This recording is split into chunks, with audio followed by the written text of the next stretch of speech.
about this particular conversation and whether or not launching this Bible is a good thing.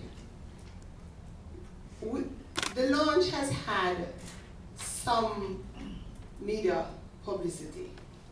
In fact, the BBC has indicated quite an interest in this, and they were supposed to have been here this evening at the launch, but for whatever reason, they were not here. And they called me earlier on to interview me about the Bible. I told them I couldn't do the interview because I had not yet seen the Bible, nor did I know how it was written. Because, I don't know about the rest of you, but I know that we speak the Jamaican language very, very well. Yes.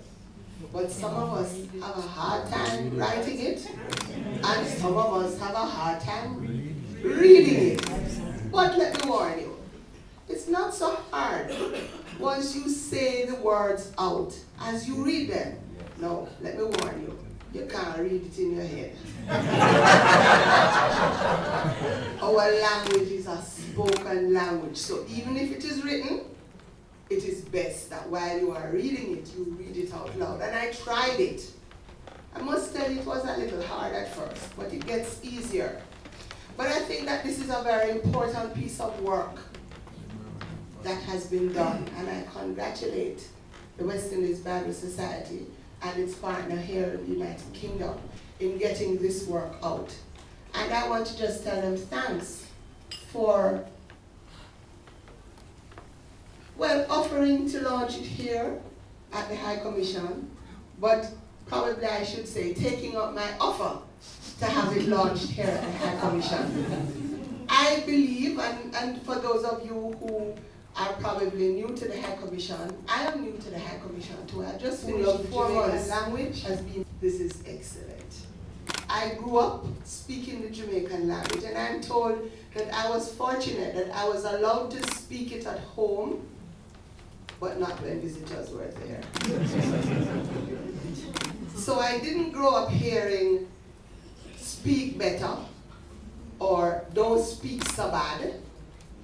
I grew up being very proud of the Jamaican language, and those of you who have heard me speak, you know that I will, in the middle of a sentence, speak Jamaican. And especially when I look at an audience and determine whether they are following me or not.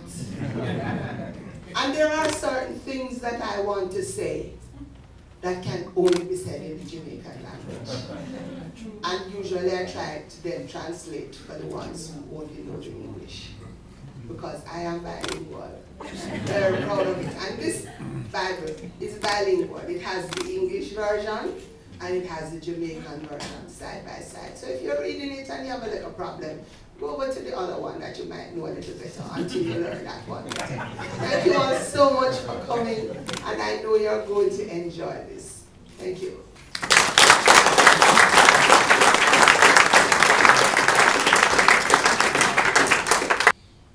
At the Bible Society, we believe that everyone has a right to have access to the Word of God in their own language.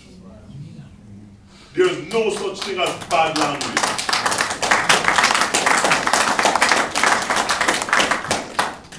You can speak bad words, but it's not the words that are bad. Isn't there a verse? Have you ever read a book that says something like, it is out of the abundance of the heart? That what? The mouth speaks. What is bad? Is it the words or the heart that produces the words? I put it to you. It's not the language that is bad. It is the heart that produces the word that need to be changed. So there's nothing wrong with the language. We struggle with this translation. For the past 2 decades, we have been up and down. You see, when we first broached the subject of translating the scriptures into Jamaican, it created quite a stir. The media was abuzz. Comments, reactions were coming left, right, and center. people were saying, oh, they are absolutely misguided. People were saying, how can they spend so much money on a translation when schools need to be erected, roads need to be fixed, hospitals need medication, and so on.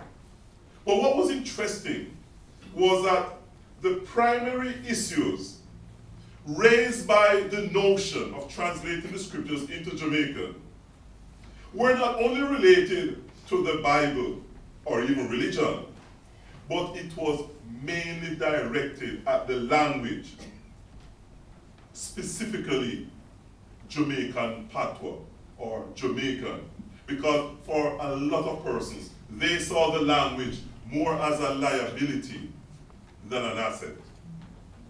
As Jamaicans, we have always had a sort of ambivalence toward the language. You grew up in a home where, unlike their commissioner, you were told by your parents, chat properly. When I said they go to school to come chat no patois. And so, here you are in a situation, in a context, where at school and among your friends, you thought you were speaking properly. And your parents were saying to you, "Oh, if you chat properly, now you hear me say, I don't want that in my house. Oh, if you chat English, English we chat in here." Our parents were chastising us and scolding us to speak English, though they were saying it to us in Patois. And so you grew up with this kind of uncertainty and confusion. Because Patois, Jamaican, was seen to be the language only suited for folklore, for culture, and for music. So it was all right for Bob Marley to sing, "I remember when we used to live in a trench town and George would have catch up the firelight."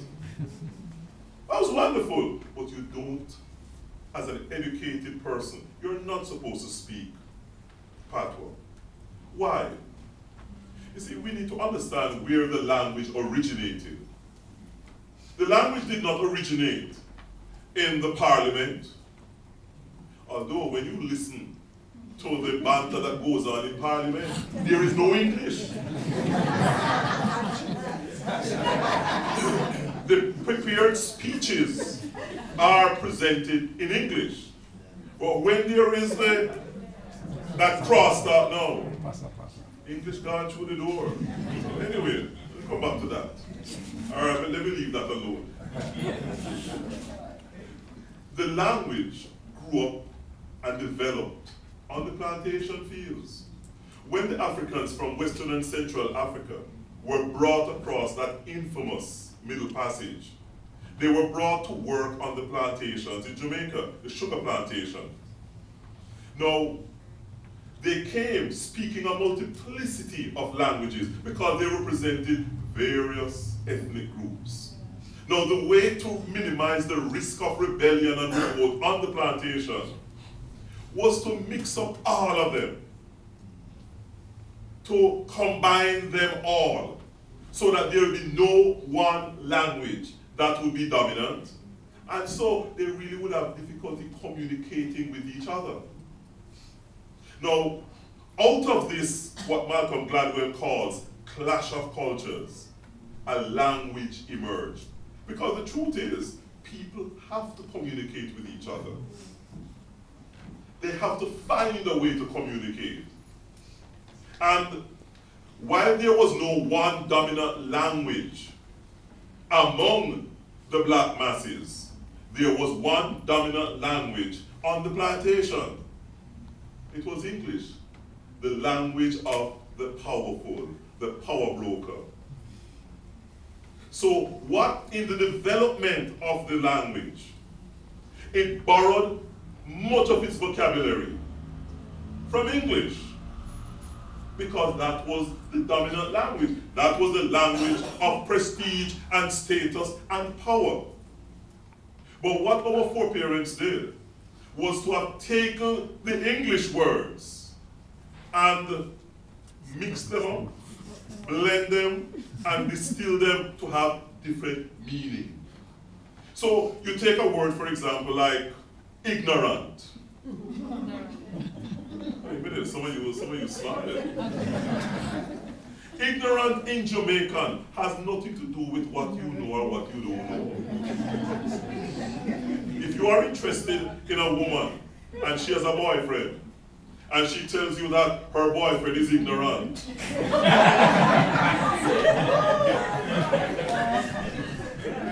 she's not saying to you, oh, he is so uneducated and so cultured. What she's actually saying to you is this: listen, if he ever comes here and see both of us talking, you had better run. Because ignorant means aggressive. Act first, think later. So when she tells you that her husband or her boyfriend is ignorant, and you have an interest in her, you will be very well advised to take your interest elsewhere. And so we use, for example, the word dead. No, you ask me what does dead mean? I'm not too sure, but here's the context. See him dead. There he is. Or, him not dead. He's not there. Or, the two of them dead. They're a couple. Same word, dead.